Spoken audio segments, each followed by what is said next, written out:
ব্যবসায়ী নাসির উদ্দিন মাহমুদকে হত্যাচেষ্টা, মারধর, ভাঙচুর ও ভয়ভীতি দেখানোর অভিযোগে করা মামলায় নায়িকা পরীমনির জামিন মঞ্জুর করেছেন আদালত। মঙ্গলবার 25শে জুন ঢাকার সিনিয়র জুডিশিয়াল ম্যাজিস্ট্রেট সাইফুল ইসলামের আদালতে তিনি আত্মসমর্পণ করে আইনজীবীর মাধ্যমে জামিনের আবেদন করেন। শুনানি শেষে 1000 টাকা মুসলেকায় বিচারক তার জামিন মঞ্জুর করেন। পরীমনির আইনজীবী নীলাঞ্জনা রিফান সুরভি বিষয়টি নিশ্চিত করেছেন।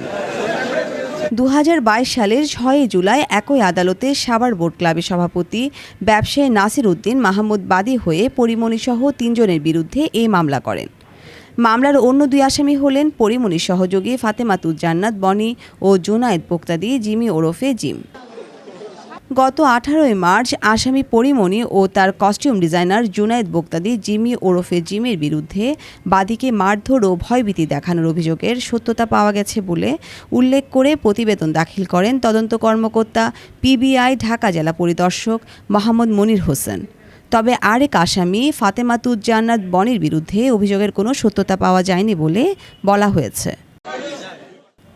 বর্ণিশা চৌধুরী, বাংলা ধারা।